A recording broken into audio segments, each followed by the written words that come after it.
yerin de göyün de sahibi deyirsiniz ki Allah da, bəli.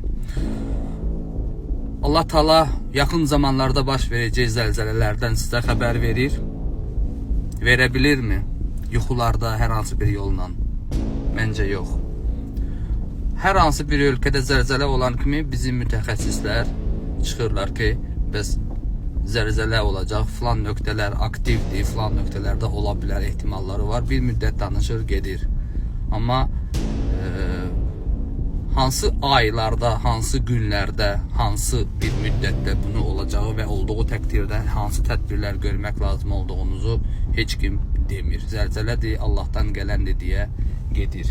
Yeraltı qazları, boşluqları, bunları hal-hazırki gün,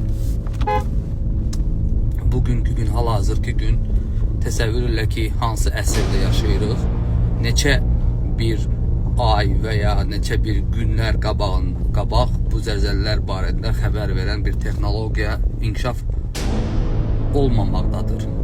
Bu dediklərinə görə bunu aşkarlanmayıb dünya üçün. Amma biz kimi ekstrasenslər bu zəlzələlər barədə danışanda Allahın işinə qarışmırlar. Əgər bir texnologiya yoxdursa bu barədə xəbər edən ki, binalardan uzaqlaşasınız və ya hər hansı bir mütəxəssislər sizə bu barədə nə edəcəyini və nə etmək lazım olduğunu deyə bilmirsə, qalır bir şey ki, Allahın işidir, Allahın işinə qarışma. Ekstrasens dediyiniz və ya bizim bu hisslərimə sahib olan adamlar da yaxın müddətlə mən nə tər ki, dəfələrlə 2-3 ildir mən bu zəlzələlər barədə baş verəcək Türkiyədə, ora-bura hər dəfə xəbərdarlıqlar etdiyim və bunlar baş verdi. Və gəlib çatır bizim bölgəyə, yəni Azərbaycan yanı olan ölkələr və habelə dünyanın bir çox yerdə zəlzələlərin olacağını, aktivləşəcəyini, yəni ki, hər il olub, nə vaxtsa Meksikada, Argentinada, nə bilim, bir çox dünyanın Malaziyada, nə bilim, nə ölkələrində hər 1-2-3 il arasında vaxt keçdikcə büyük bir zəlzələ bir ölkədə olur və o ölkədən sonra dünya bundan danışmağa başlayır. Aylar, bir il gedir, sonra bu məsələ sönür, bitir. Yəni, deməyim odur ki, ardıcıl şəkildə, bütün dünya qorxacaq şəkildə bir neçə ölkələrdə ardıcıl olmayıb. Yəni ki, yer-yerindən oynayacaq. Bu barədə süni intellektlər bəzi videolar çəkir, qoyur, bəzilər danışır. Mən sizə deyirəm ki, yaxın aylar ərzində dünyanın bir çox ölkələrdə ardıcıl şəkildə büyük zəlzələlər olacaq. Yer-yerindən oynayacaq. Bunu çox adam bəzi videolarda paylaşır. Bəzi dünya üzərində tanınmış zəlzələdən xəbər verən adamlar da deyirlər ki, məsələn, avqustda olacaq, olmur. Deyir filan vaxtda, amma birinin hansısa vaxtında dediyinin üstünə düşür, üst-üstə.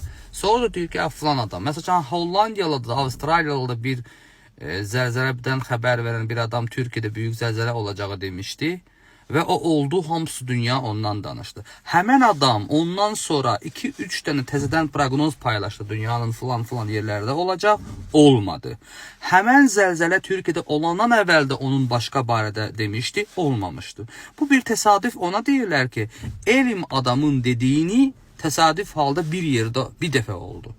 Amma biz ekstrasens olaraq siz bizim verdiyimiz proqnozlara əgər analiz etmişsinizsə, hansı ki Türkiye'de, hansı ki o bu dedikleri dəfələrlə düz çıxıb. Yəni onu deməyə çalışırıq ki, büyük hündür 16, 12, 14 mərtəbəlik olan binalarda yaşayanlar nə qədər güclü o bina tiksə də 7,5, 8, 8, 5 tamamda zəlzələlər olduğu təqdirdə onlar o zəlzələyə tab gətirərmi sizcə? O barədə düşünərək hərəkət etmə. Niyə etməliyik deyə düşünürsünüzsə, mən burada ev güclə almışam, tikmişəm deyirsinizsə, mən belə deyərdim ki,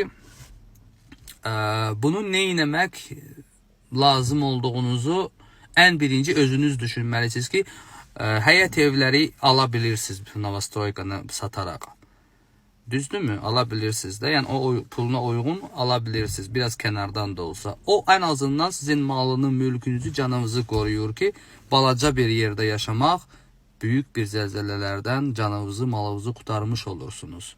Və çuxurlarda, dərinlik yerlərdə məsəl üçün ev tikənlər, deyirsiniz ki, falan vaxtlarda oradan sel keçib, indi keçməz deyənlər, onlara da xəbərdarlıq edirəm ki, bu yaxın aylarda büyük sellərin və büyük zəlzələlərin, bu savaşlara, o kimi şeylərə başı qarışan, dünyada savaşlardan danışan bir zamanədə, bugünkü gün bizim ölkədə bəzi məmurların gördüyü dövlətə qarşı bu kimi işlərdən danışdığı bir müddətdə, dünya üzərində Ukrayna, Rusiya savaşdan danışdığı müddətdə, orada Filistin'dən danışdığı müddətdə, Türklər daxili problemlərin, siyasi məsələlərdən danışdığı müddətdə, mən Nadim Əlixanov sizə deyirəm ki, biz hamımız büyük zəlzələlər və sellərin qabağını alması üçün bütün dünya liderləri düşünməlidir. Sonra gec olacaq. Çünki hər kəsin itirəcəyini olacaq. Dünya savaş heç nə olacaq o şeylərin qabağında. Sağ olun.